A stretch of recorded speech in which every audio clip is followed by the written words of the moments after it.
One day one episode series में सभी का स्वागत है। पिछले एपिसोड में हमने देखा था कि कैसे ओएसिस रिजॉर्ट के रहस्य गहरे होते जा रहे थे और अब कहानी वहीं से आगे बढ़ती है जहां दो जिंदगियां एक बंद पिंजरे में छटपटा रही हैं।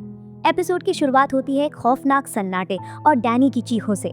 डैनी और हेलिना उस काल कोठी जैसे बॉयलर रूम में बंद है जहां से बाहर निकलने का कोई रास्ता नहीं दिख रहा। डैनी पागलों की तरह लोहे के दरवाजे को पीट रहा है और मदद के लिए चिल्ला रहा है, लेकिन बाहर उसकी आवाज सुनने वाला कोई नहीं है। हेलिना पूरी तरह से घबरा चुकी है, उसका दम घुट रहा है और वो डैनी से रुकने के लिए कहती है क्योंकि ये शोर उसे पागल बना रहा है। डैनी हताशा में कहता है कि पिछले आधे घंटे से यहाँ कोई नेटवर्क नहीं मिल रहा, इसलिए चिल्लाने के अलावा उनके पास कोई चारा नहीं है।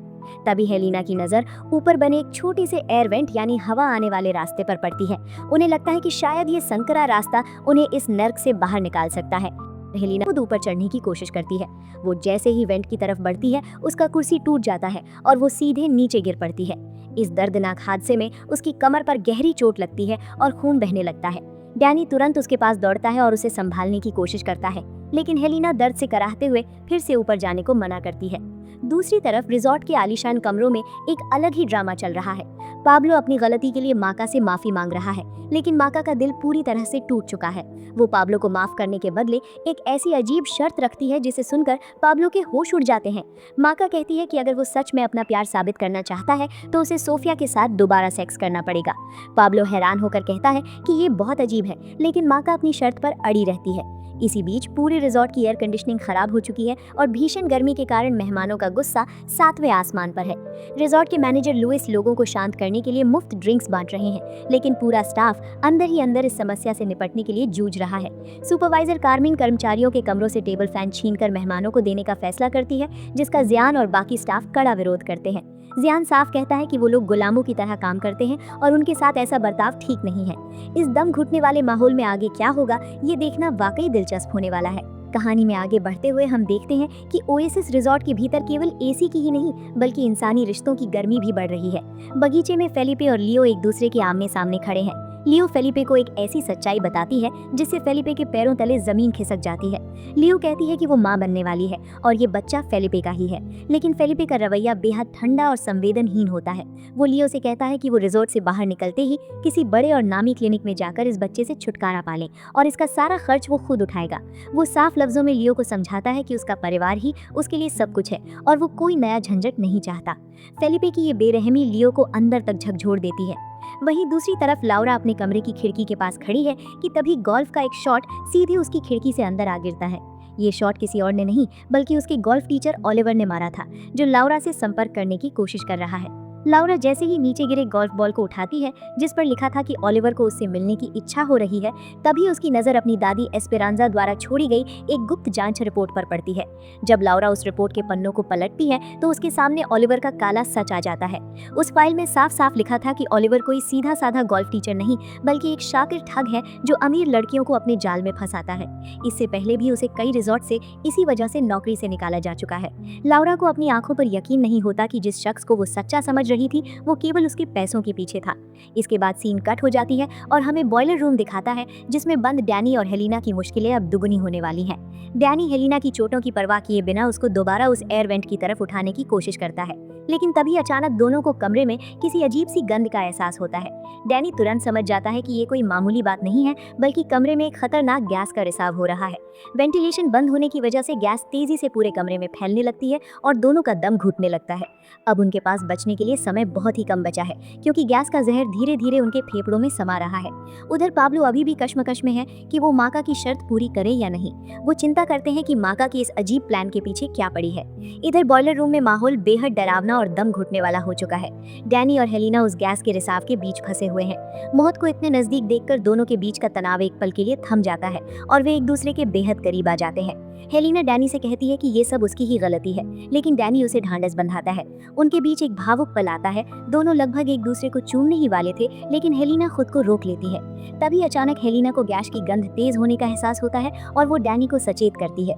जब डैनी दीवार पर लगी पाइपों की जांच करता है तो उसे समझ आ जाता है कि उसका हाल खतरनाक स्तर पर पहुंच गया है और वे बहुत जल्द बेहोश हो सकते हैं। दूसरी तरफ पाब्लो माका के कहने के अनुसार सोफिया के कमरे में जाता है। पाब्लो सोफिया के सामने हाथ जोड़ता है और उसे विनती करता है कि वो उनके बीच हुई नजदीकियों की बात किसी को ना बताए। सोफिया भी मुस्कुराते हुए कहती है कि वो खुद भी इस बात को छुपाना चाहती है क्योंकि वो अपनी बदनामी नहीं चाहती। इसके बाद दोनों के बीच एक अंतरंग पल आता है और सोफिया पाब्लो को करीब खींच लेती है।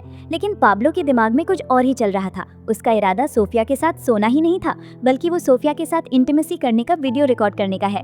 उस समय सोफिया के पिता दरवाजे पर खटखटाता है और सोफिया पाब्लो से छिपने को कहता है। पाब्लो इस मौके का उपयोग करके सोफिया के कमरे की खिड़की पर फोन रिकॉर्डिंग ऑन करके उसे छिपाता है। लेकिन सोफिया को पाब्लो की इस चालाकी का हल्का सा एहसास हो जाता है। वो पाब्लो से उसके लाल बैग से एक चीज लेके आने को कहता है और उसको बाथरूम के अंदर भेजता है। सोफिया इस अवसर का उपयोग करके रिकॉर्डिंग करने वाला फोन को ढूंढता है और पाब्लो और माका की इंटीमेट वीडियो शेयर करता है। उधर रिजॉर्ट के रेस्टोरेंट में माका अकेली बैठी है और लगातार किसी को देख रही है। उसका चेहरा शांत है, जैसे उसे पता हो कि रिजॉर्ट में कोई बड़ा धमाका होने वाला है। इसी बीच रिजॉर्ट के गलियारों में सन्नाटा पसरा हुआ है, लेकिन उस सन्नाटे के पीछे एक बड़ा तूफान छिपा है। जेनी अपने कमरे में गर्मी से परेशान है और लगातार हेलेना से संपर्क करने की कोशिश कर रहा है, लेकिन उसका फोन बंद आ रहा है। उसे जरा भी अंदाजा नहीं है कि हेलेना और दानी इस वक्त अपनी जिंदगी की आखिरी सांसें गिन रहे हैं।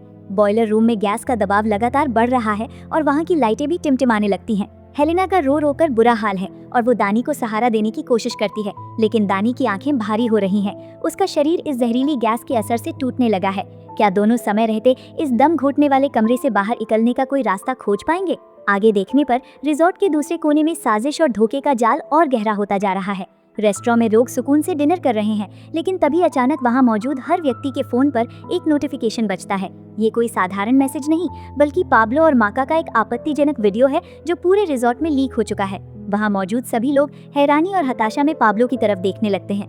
पाब्लो जैसे ही बाहर आता है, उसे एहसास होता है कि उसका सबसे बड़ा डर सच साबित हो चुका है। उसे सबके सामने बेइज्जत होना पड़ा है। सोफिया के चेहरे पर एक कुटिल मुस्कान तैर जाती है, जिससे साफ है कि पाब्लो और माका को उसके धोखे की सजा मिल चुकी है और ये सब सोफिया की ही प्लान का हिस्सा था।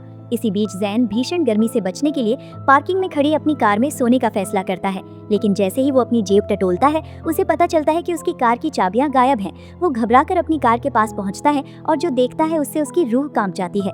कार के अंदर अलीशा बेहोश पड़ी है। उसने अत्यधिक नशे की दवा का उपयोग कर लिया है, जिसकी वजह से वो मौत और जिंदगी के बीच झूल रही है। जैन पागलों की तरह कार का दरवाजा खोलता है और अलीशा को हिलाते हुए उसका नाम पुकारता है, लेकिन अलीशा कोई प्रतिक्रिया नहीं देती। जैन पूरी तरह से बदहवस होकर मदद के लिए चिल्लाने लगता है। तभी पुलिस नाइट पेट्रोलिंग की वहां आकर जैन को पकड़ती है। दूसरी तरफ हेलेना आखिर वेंट पर चढ़ती है और उधर अंधेरे और संकरे एयर वेंट में रेंगते हुए आगे बढ़ रही है। चारों तरफ घुटन और गहरा अंधेरा है और उसे समझ नहीं आ रहा कि बाहर जाने का रास्ता कहाँ है। लेकिन तभी उसकी उंगलियां एक लोहे की जाली को छूती हैं। वो पूरी ताकत से उस जाली को पीटने लगती है और मदद के लिए चिल्लाती है। किस्मत से रिजॉर्ट के बाहर मौजूद पुलिस अधिकारियों को हवा के पाइप से किसी के चीखने और पीटने की आवाज सुनाई देती है। एक महिला पुलिस अधिकारी तुरंत हरकत में आती है और बाकी सिपाहियों के साथ मिलकर उस लोहे की जाली को तोड़ देती है। वे हेलेना को सुरक्षित बाहर खींच लेते हैं। हेलेना पूरी तरह से बदहवस और रो रही है। वो बाहर आते ही पागलों की तरह चीखने लगती है कि दानी अभी भी अंदर फंसा हुआ है और उसकी जान खतरे में है। हेलेना की बात सुनकर पुलिस तुरंत हरकत में आती है और बॉयलर रूम की तरफ दौड़ती है। जैसे ही वे दरवाजा खोलते हैं, जहरीली गैस का एक तेज झोंका बाहर आता है। हेलेना और पुलिस अधिकारी कमरे के अंदर जाते हैं और वहां का नजारा देखकर सन्न रह जाते हैं। दानी जमीन पर पूरी तरह से शांत पड़ा है। उसका फोन उसके हाथ से थोड़ा दूर गिरा हुआ है, जिसमें उसकी आखिरी रिकॉर्डिंग अधूरी रह गई है। ऑफिसर दौड़कर दानी के पास पहुंचती है और उसे हिलाते हुए उसका नाम पुकारती है, लेकिन दानी की आंखें बंद हैं। क्या यही दानी का अंत है? ये जानने के लिए आगे का एपिसोड देख लीजिए। अगर हमारा वीडियोस पसंद करते हो तो एक लाइक और कमेंट जरूर करें। तो दिल से धन्यवाद।